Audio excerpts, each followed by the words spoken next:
এই রেমালের টাইমে আমি বানিয়ে ফেললাম চিতই পিঠা আর 2 রকমের ভর্তা।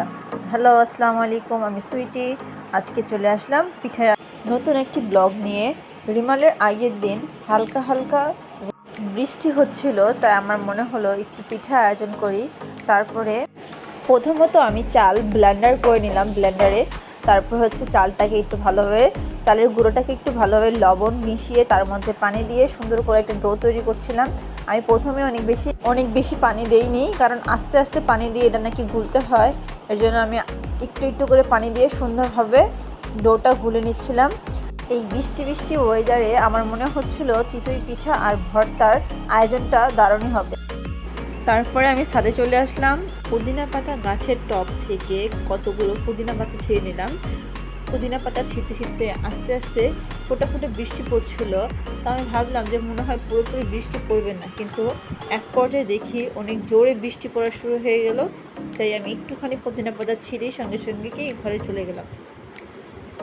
এই যে আমার পুদিনা পাতা আর হচ্ছে ভর্তার আয়োজন। আমি আজকে মূলত শুটকির ভর্তা আর হচ্ছে পুদিনা পাতার ভর্তা কিংবা চাটনি, যেটা বলে সেটাই বানাচ্ছি।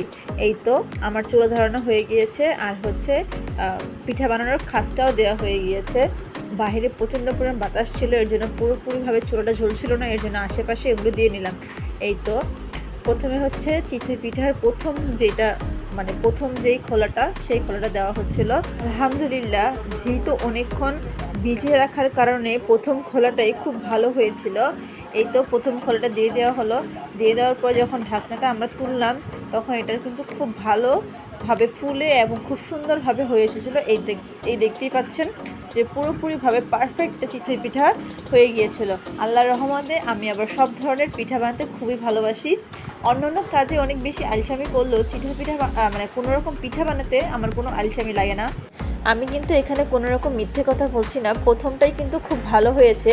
অনেক সময় দেখা যায় যে প্রথমটা দিলে একটু খারাপ হয়, তখন আস্তে আস্তে বানাতে এক পর্যায়ে হচ্ছে ভালো হয়, কিন্তু এবার এটা প্রথমটাই খুব ভালো হয়েছিল। দেখতেই পাচ্ছিলেন যে প্রথম পিঠাটাই কিন্তু আমি কিন্তু এখানে কোনো ক্লিপ কেটে দিইনি, প্রথম পিঠাটাই এখন খুব ভালো হয়েছিল।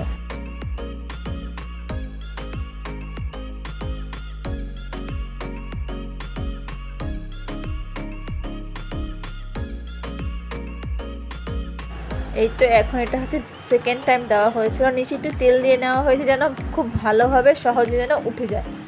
তো এটা হচ্ছে অপশনাল, যার দিতে মন চায় দেয়, যার দিতে মনে চায় না তারা দেয় না, কিন্তু আমি দিতে বললাম কারণ হচ্ছে খুব ভালোভাবে উঠে যায়। দেখেন সেকেন্ড পিঠাটা খুব সহজেই উঠে যাচ্ছিল এবং ভালোও হচ্ছিল। আমাদের ঘরের এবং আমাদের বাড়ির প্রত্যেকটা ব্যক্তি পিঠা খেতে খুবই ভালোবাসে।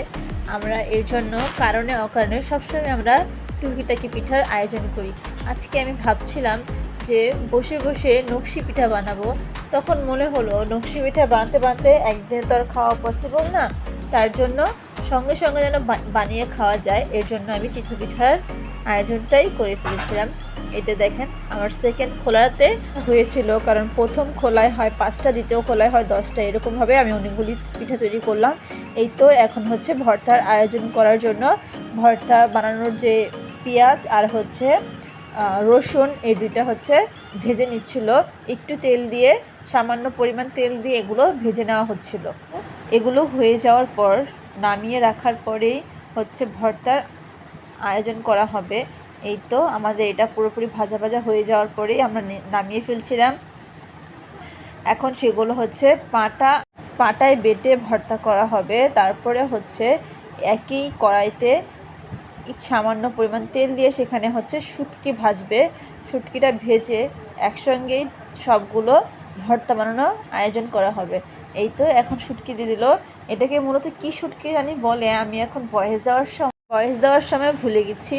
আচ্ছা, যারা চিনেন তারা কিন্তু কমেন্ট বক্সে অবশ্যই বলে দিন। এই তো আমার এটা পুরোপুরি ভাজা ভাজা হয়ে যাওয়ার পরেই নিচে নামিয়ে তারপর হচ্ছে পাটার মধ্যে পিষে ভর্তা বানানো হবে। প্রায় ভাজা ভাজা হয়ে গিয়েছিল, এর জন্য এখন নামিয়ে নিল। এই তো এখানে হচ্ছে শুকনো মরিচ, তারপর হচ্ছে শুটকি আর হচ্ছে পুদিনা পাতা, আর এখানে হচ্ছে পেঁয়াজ রসুন। এখন হচ্ছে এখানে বেটে নেওয়া হবে। প্রথমে হচ্ছে শুটকির ভর্তার জন্য মরিচ আর হচ্ছে লবণ দিয়ে প্রথমে মরিচটাকে ভালোভাবে গুঁড়ো করে নেওয়া হচ্ছিল। তারপরে হচ্ছে একের পর এক একটা একটা করে দিয়ে সবগুলি ভালোভাবে বানানো হবে। তারপরে হচ্ছে পেঁয়াজ আর হচ্ছে রসুন দিবে। এই তো দিয়ে দিল পেঁয়াজ আর হচ্ছে রসুন। তারপর এটার মধ্যে শুটকি দিয়ে শুটকির ভর্তা বানাবে। এই তো প্রায় হয়ে গিয়েছিল। আমাদের শুটকির ভর্তা হয়ে যাওয়ার পরে আমরা নামিয়ে নেওয়ার পরে সেখানে হচ্ছে পুদিনা পাতার ভর্তাগুলো বানিয়ে নেওয়া হয়েছিল। এই তো এখন পরিবেশন করার পালা। প্রথমে হচ্ছে পিঠা নিয়ে তারপরে এখানে হচ্ছে ভর্তা দিয়ে পরিবেশন করা হচ্ছিল। এটা হচ্ছে মারিয়ার মিসকে দেওয়ার জন্য এখানে বেড়ে নিয়েছিলাম। মারিয়ার মিস আর মারিয়াকে পড়তে আসছিল। ওকে, আজকে এ পর্যন্ত। আল্লাহ হাফেজ, সবাই ভালো থাকবেন। আমার ভিডিওগুলি ভালো লাগলে আমার চ্যানেলটা সাবস্ক্রাইব এবং ফলো দিয়ে রাখবেন।